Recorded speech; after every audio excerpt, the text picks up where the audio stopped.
Good morning friends. In today's lecture I am going to discuss about transport across a cell membrane. Transport means how a substance can move from one place to another place. And in the cell membrane, what is the need of transport? Why we want that substance can move from outside to inside or inside to outside?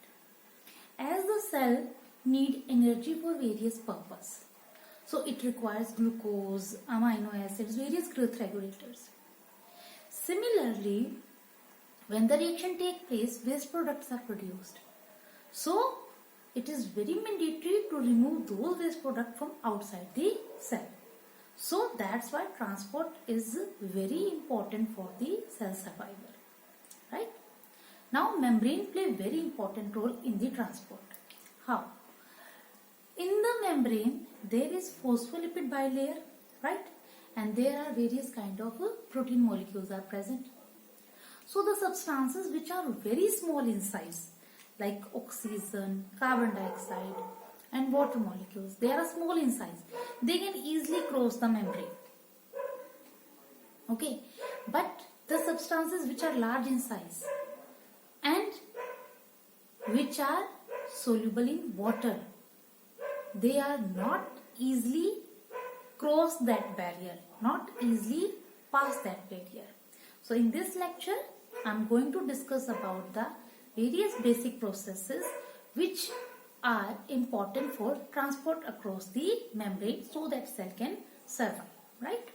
So the very first process is diffusion.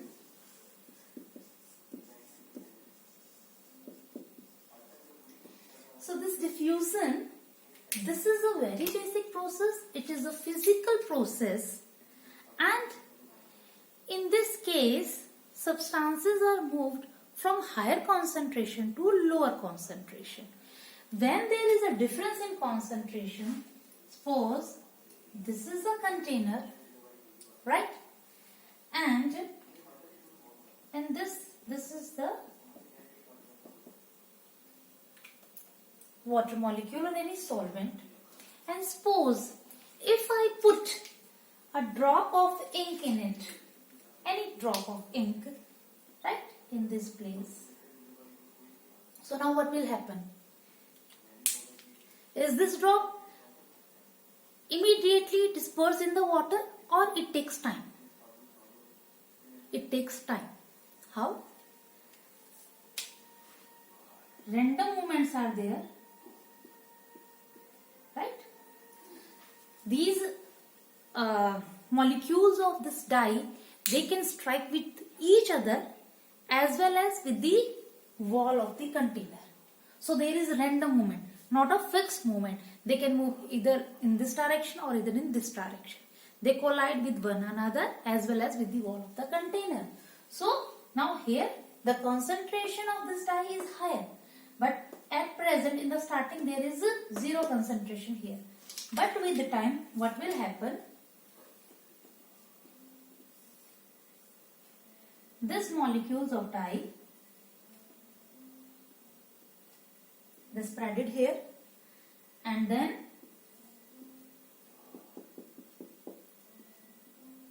with the time, they evenly distributed in the water, right? So, in the starting, only there is the concentration, but with time they spread here and finally distributed completely in the solution until the equilibrium is reached, until the molecules are evenly present in the container. So, in the diffusion, molecules move from higher concentration to lower concentration. That is, when anything moves from higher to lower concentration, then we use the term down the concentration gradient.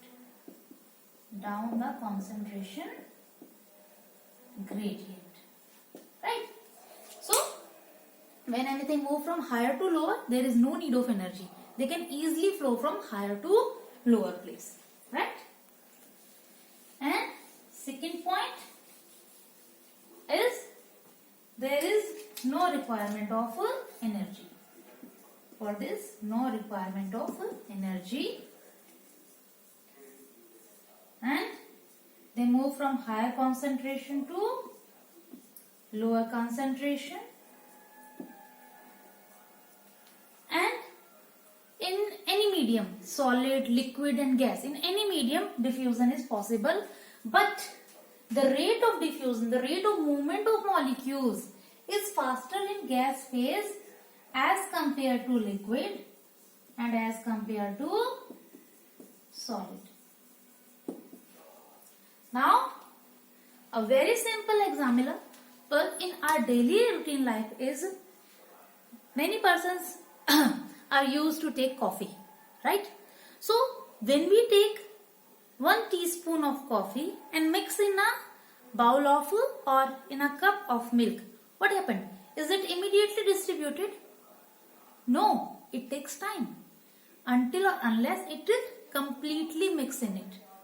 And then fragrance of anything, like I spread perfume here, then after some time it distributed in the whole room. If anything is cooked in, is making in, baking in kitchen, then the fragrance of that, then the smell of that thing is spread in whole room or whole place. That is all because of the diffusion. Now,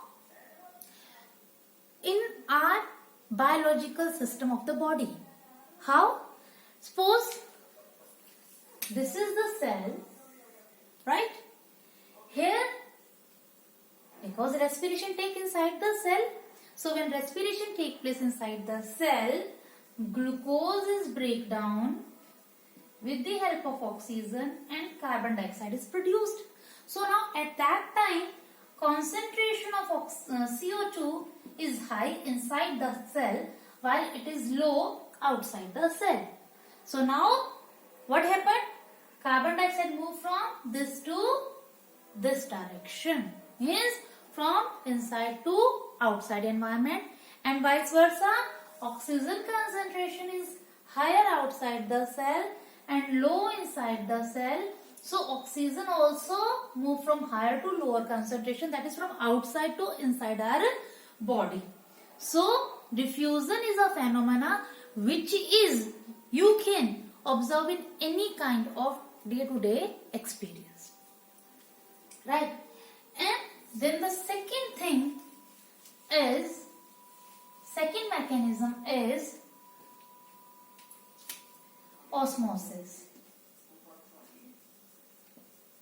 Osmosis is nothing, it is a simple, just like diffusion, but here only the movement of water molecules from higher to lower concentration. So you can say diffusion of water is called osmosis. But there are few differences here. Water is moved from higher to lower concentration, right? But in this case, we required semi-permeable membrane. If there is no any semi-permeable barrier or filter, then we not use the term osmosis for that, right? So it is mandatory semi-permeable membrane should be there if the process is osmosis, right? Suppose this is a container. In this I put a flask. In this flask there is a concentrated solution of sugar or salt, right? Sugar or salt in it. Clear? This is water outside. Now, in this case, what is the difference in these two containers? Here, water concentration compared to here is less. Here water is less, here water molecules are more. Right? Why here less? Because here is sugar or salt solution. So, sugar plus water here. And here pure water. So, now where is movement? from here to here. Water move from higher concentration to lower concentration, or in the opposite term we can say this is the water is the solvent and your sugar or salt is a solute. If in the term of solvent, then we call movement of water molecule from higher to lower concentration. But in respect of solute, movement of solute from here to here, right? And this is the semi-permeable membrane. Clear? So what is the difference between osmosis and diffusion? In diffusion, any medium can be there, solid, liquid or gas. In the term of medium,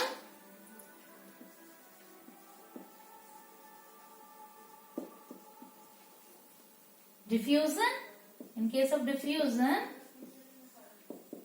any medium can be there, solid, liquid or gas.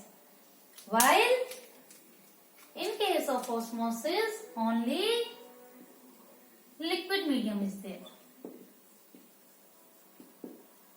Medium. Now second point, regarding second point, movement of what? In this case, movement of solid, liquid or gas. In this case, movement of solvent only. Here there is no requirement of plasma membrane or semi-permeable membrane, but here we require the plasma membrane.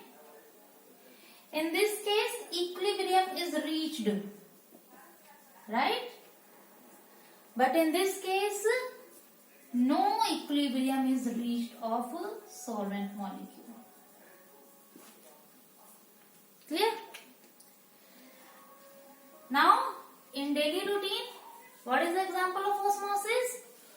Water takes, or plant roots take water with the help of osmosis. This is the plant.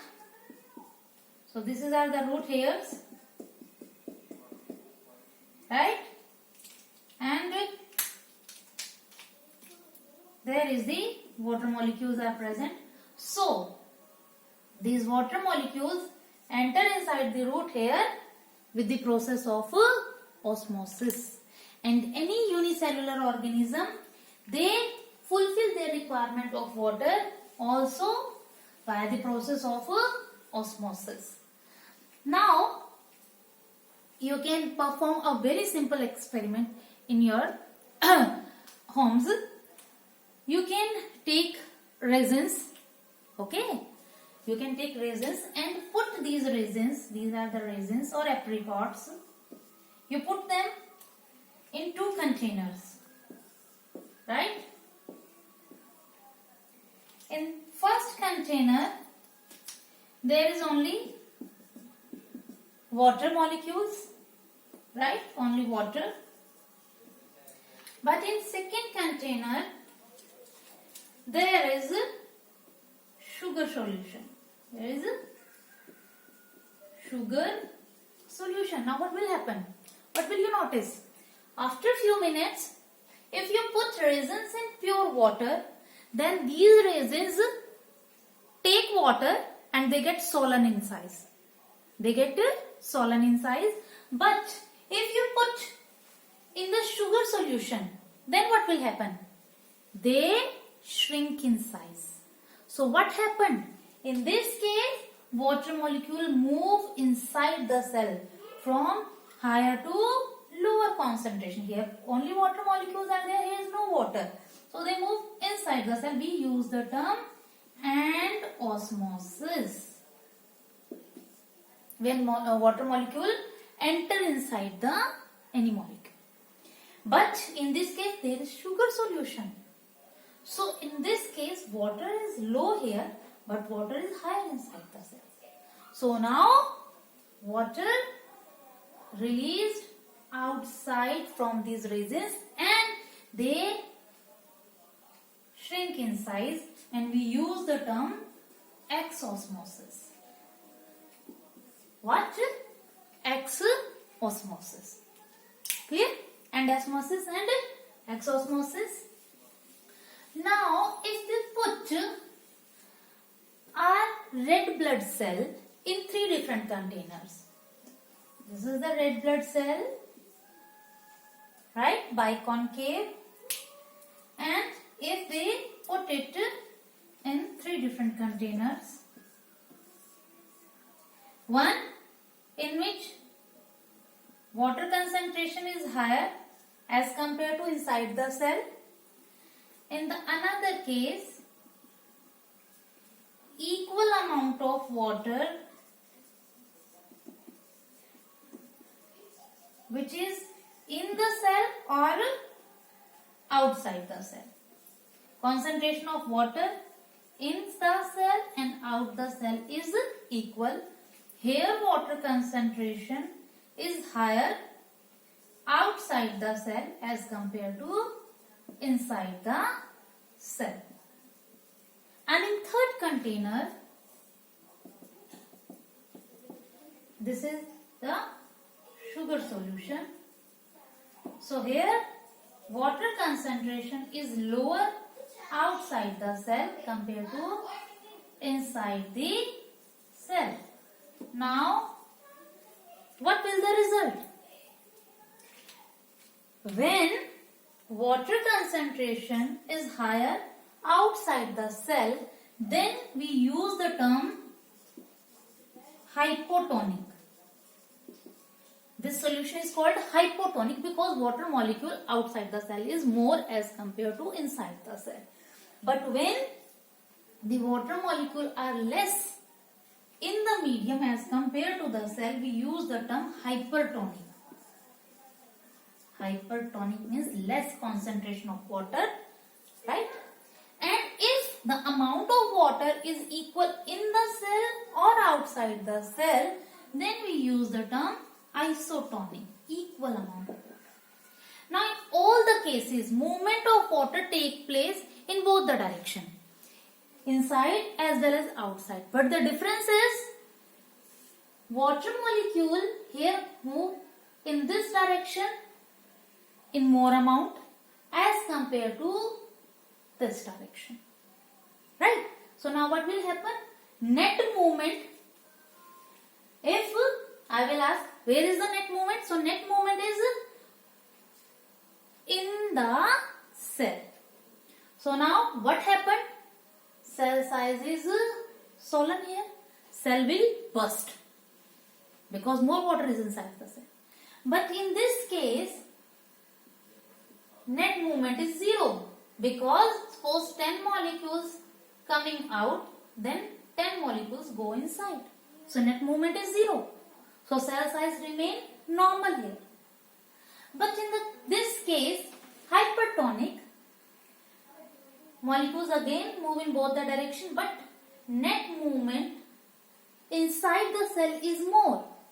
Sorry, outside the cell is more. So in this case, cell is shrinked, right?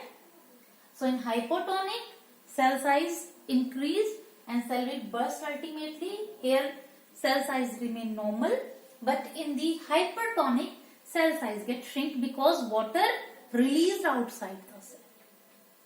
Clear? So this is the example of osmosis. I will discuss diffusion. Diffusion means movement of molecule from higher to lower concentration and ultimately a stage reached where equilibrium is attained. But in the case of osmosis, equilibrium never attained, and only the movement of water molecule from higher to lower concentration, but they require semi-permeable membrane. Then I discussed about exosmosis and endosmosis. In exosmosis, water molecule come outside the cell. In endosmosis, go inside the cell. In hypertonic case, again the cell size shrink because water molecule go outside the cell. But in case of hypotonic, water come come inside the cell, so ultimately cell will burst. And in isotonic, there is no change in the cell condition. In the next class, we will discuss about active transport, facilitated diffusion, and in all these cases, what is the role of a protein. Okay, thank you.